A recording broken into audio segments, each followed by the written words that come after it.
세상의 모든 지식 언더스탠딩. 자, 네. 시간은 흐르는 모양이에요. 네. 이번 주도 이제 꺾어졌습니다. 네. 주말을 향해서 달려가고 있고 네. 그 증거는 네. 어혜진 소장님이 네. 오셨다는 겁니다. 네. 기쁘다. 어서 오십시오. 안녕하세요. 네. 어서 오세요. 역시 안 대표님이 안 계시니까 뭔가 그 멋들어진 네. 그 소개가 없어요. 지난주에 무척 마음에 네, 들었는데. 뭔가 양이 부족한. 아, 진짜 그 안승찬 대표의 그 영혼 없는 너스레는 많은 분들이 좋아하는 것 같아. 네. 네. 하여튼 뭐 어소장님 오시니까 이제 수요일 밤이 이제 꺾어졌고 네, 좀 일주일이 전에 그렇습니다. 좀 전에 제가 그 얘기했다고 혼났죠? 네. 네. 네. 별로 재미없다고. 네. 네. 아무튼 뭐 오늘은 바로 들어가죠. 뭐. 네. 네. 오늘은 사실은 그 올해의 그 FOMC 마지막 회의를 앞두고 있잖아요. 네, 예. 그래서 미국 내일 연준에. 새벽 4시, 19일 새벽 4시에 이제 발표가 되는데 네. 뭐 이제 몇 시간 안 남았네요? 한 6시간? 그렇죠. 8시간 네. 남았네요. 그래서 본격적인 이제 트럼프 2기 집권이 이제 시작되는 내년에 또 연준이 금리 스탠스를 또 어떻게 할지를 에 대해서 월가에서 되게 의견이 엇갈리고 있거든요. 예, 예. 근데 제가 요 기사를 그래서 가지고 왔습니다. 네. 보시면 이게 월스트리트 저널 기사인데 네. 이제 미국 연준이 요즘에 무슨 고민을 하고 있을까라는 조금 어떻게 보면 딱딱하기도 하고 무거운 기사예요. 네. 제목은 연준은 2025년에도 계속 금리를 인하할까? 라는 제목인데 네. 여기 제가 형광펜을 해놨어요. 기자 이름에. 네. 누가 썼는지 기자 이름을 한번 보시면 닉 티미라우스라고 되어 있습니다. 네. 여러분 기억하실지 모르겠는데 제가 2년 전쯤에 언더스탠딩에서 한번 소개를 해드렸던 기자예요. 네. 그 보통 이제 FOMC 하기 한 2, 3일 전에는 그 블랙아웃 피리어드라고 해가지고 네. 연준 회의 한 2주 전부터 언론과의 인터뷰나 어떤 공개적인 발언을 하지 못하게 하는 기간이 있어요. 아. 근데 그 기간에 이 기자가 기사를 2개를 썼거든요. 네. 하나는 6월 12일에 썼는데 금리가 0.75% 인상할 가능성은 없다. 이렇게 썼어요. 인상할 가능성이 없다. 이렇게 기사를 썼었어요. 6월 12일에. 6월. 네. 지금 제 얘기 딴짓하느라 안 들으셨죠? 제가 지금 2년 전 얘기하고 2년 전 있습니다. 얘기. 네. 네. 네. 자, 정신 차립시다. 네, 옛날 이야기. 네. 2년 전에 네. 하루는 0.75% 인상할 가능성이 없다라고 이 기자가 기사를 썼는데 네. 갑자기 하루 다음 날에 13일에 연준이 이번 주 회의에서 기준금리를 예상보다 큰 0.75%포인트를 인상해서 시장을 놀라게 할 만한 방안을 검토하고 있다. 네. 갑자기 이렇게 스탠스를 확 바꿨어요. 네. 그것도 장마감 1시간 전에. 아. 장마감 1시간 전에 이런 기사 올리면 난리 나는 거잖아요. 예, 예. 그래서 시장에서 어떻게 생각했냐면 와, 얘 뭐 들었네.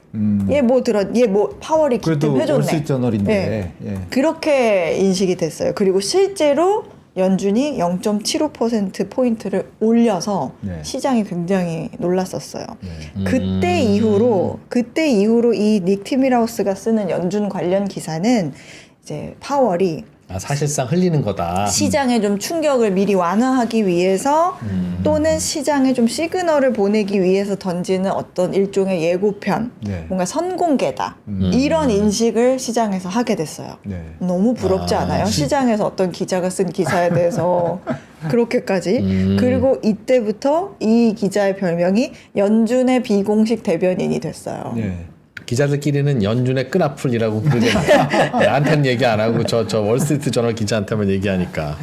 네, 그래서 연준의 생각을 아주 잘 이해를 하고 있어서 닉 티미라우스가 쓴 기사는 뭐 그냥 연준의 발표문이라고 봐도 가끔은 괜찮을 정도로 그렇게 평가를 하고 있습니다. 월스트리트 저널이 얼마나 자랑스럽겠어요. 네. 참고로 이렇게 생긴 기자입니다. 네. 굉장히 스마트하게 오. 생겼죠. 젊고 잘생기시. 이야, 이게 네. 저 옛날에 2%를 보는 그런. 내가 옛날에 저렇게 생겼어요. 누가요? 왜요? 어디 가요? 유튜브가 얼마나 몸에 해로운지 여러분은. 네. 이 프로님보다는 후배고 예. 저보다는 선배인 것 같더라고요. 네. 네. 어쨌든 물론 이제 연준이 월스트리트 저널이니까 예. 그런 어떤 매체의 영향력을 감안해서 전략적으로 정보를 조금 흘리는 것 때문일 수도 있어요. 네. 그렇기도 하고 저 무슨 기간? 블랙아웃 피리어드. 블랙아웃 피리어드에는 하고 싶은 말이 있어도 못 하니까. 네. 저 시장이 자꾸 오해하고 뭐 이런 것 같으면 야 발표를 할 수도 없고 어떡하냐. 그러다가 그저 저 기자 불러다가 얘기해요. 그럼 네. 그대로 쏴주는 기자야. 뭐 그러면 그렇게 활용할 수도 있겠네요. 뭐 그렇게도 있고 그렇게 사실 이제 기자 생활 하다 보면 이렇게 흘리는 정보도 개떡같이 알아듣고 개떡같이 쓰는 기자가 있는가 하면 찰떡같이 쓰는 기자가 찰떡같이 알아듣고 그렇지. 그냥 착 이렇게 찰떡같이 쓰는 기자들이 있어요. 그러면 그런 기자들한테는 계속 흘려주거든요. 그렇지 찰떡같이 쓰니까. 네. 근데 그게 안 통하면 그냥 출입 기자 바꿔달라 그래요. 이게 정말 중요한 기관이다 보니까 얘기했는데 못 알아들어. 알려줘도 못 알아들어. 그래서 아무튼 그런 관계다. 네, 이 닉 티밀하우스가 이번에도 어떤 연준의 그 마음속에 있는 고민을 예. 기사로 썼습니다. 그래서 다시 내일 모레 돌아오면 발표인데. 다시 돌아오면 이 기사 내년에도 금리를 계속 내릴까? 이런 건데 이런 지금 제가 말하는 내용들이 들어있어요. 무슨 내용이냐면 미국은 코로나 이후에 그 발생한 놀랄만한 인플레이션 때문에 급하게 금리를 많이 올렸죠. 그렇죠. 그런데 그 올린 수위가 너무 높아서 인플레만 잡히면 얼른 정상 수준으로 내려와야 하는 거였어요. 지금 그래서 부지런히 내리고 있다. 네. 뭐 5.5%까지 갔다가 지금 세 차례인가요? 내려가지고 4.75까지 왔잖아요. 그래서 당연히 내년에도 금리를 계속 내릴 거라는 게 시장의 일반적인 생각인데 네. 그래서 우리 시간으로 19일 오전 4시쯤에 새벽에 FOMC 회의가 열리고 일단 이번에도 0.25%포인트를 내릴 것 같기는 한데 네. 내년에도 계속 금리를 성큼성큼 내릴 거냐라는 이 질문에 대해서 닉 티밀하우스 기자가 뭐라고 얘기를 했냐면 연준 내부의 분위기가 그렇게 단순하고 간단하지는 않다. 네. 그렇게 썰매 타듯이 그냥 흉 내려가는 거 굉장히 위험한 거다. 생각 좀 해봐야 한다라는 분위기가 연준 내부에 강하다는 걸 이 기사를 통해서 전하고 있어요. 네. 그 말은 다시 얘기하면 연준 내부에는 지금 뭔가 그렇게 고민거리가 흉 많다. 내려가기에는 고민거리가 많다. 뭔가 걱정스러운 게 있다는 건데 야, 금리 3번 내려놓고 그러니까 3단계 내려놓고 벌써 이런 고민을 한다는 거예요. 그렇죠. 그래서 근데 그런 고민이 뭐냐? 네. 하나는 어디까지 금리를 내리는 게 좋은지 그 착륙 지점이 굉장히 모호하다는 거예요. 네. 그러니까 경제학자들은 금리가 웬만하면 이제 중립 금리 수준에 있는 게 좋다고는 하는데 네. 그런 수준에 머물러야 금리의 영향에 상관이 없이 인플레가 생기지도 않고 디플레가 생기지도 않고 어떤 뭐 가을 날씨 같은 네. 그런 경제가 된다는 건데 이 중립 금리라는 거는 전문가들마다 추정치가 다 다릅니다. 그죠? 그래서 이건 또 시기에 따라서 달라지기도 하고요. 그래서 대략 중립 금리가 뭐 2.5%에서 4% 사이 어딘가에 레인지가 있을 거야. 넓구나. 네. 라고 논란이 하는데 심하네. 맞아요. 말씀하신 것처럼 그 범위가 너무 넓잖아요. 네. 너무 넓다 보니까 그게 계속 논란거리가 되고 있어요. 네. 근데 도대체 어디까지 금리를 내려야 정말 이렇게 가을 날씨처럼 딱 좋은 금리 상태가 될까라는 거예요. 근데 왜 그럴까 왜? 그러니까 이과에서는 이게 뭘까 싶으면 원주율이 3.14, 1592, 6535, 8979 이렇게 나가는 거는 정확히 떨어지지. 네. 원주율은 한 3에서 4 사이인 것 같은데 이런 얘기는 없는데. 이게 왜 이런 고민을 하냐면 이제 코로나 때문인데 네. 코로나 이전에는 대략 우리가 뭐 한 2% 정도다. 그러면 그게 중립 금리일 거야라는 생각이 있었는데 거기에는 뭐 별 이견이 없었거든요. 네. 그런데 코로나를 겪으면서 미국의 어떤 경제 체질이 바뀌어서 중립 금리가 그거보다는 조금 더 높은 수준이 돼야 하는 거 아니야? 네. 그래야 하도록 변했을 어떤 미국의 체제 자체가 변했을 가능성이 있다는 의견이 요즘에 계속해서 나오고 있어요. 그러니까 조금 풀어서 얘기를 하면 미국 경제가 뭐 지난 시간에도 잠깐 뭐 말씀드리긴 했지만 뭐 투자도 많이 하고 또 생산성도 굉장히 높아지면서 네, 예. 이른바 뭐라고 해야 될까요? 회춘을 하기 시작해가지고 네.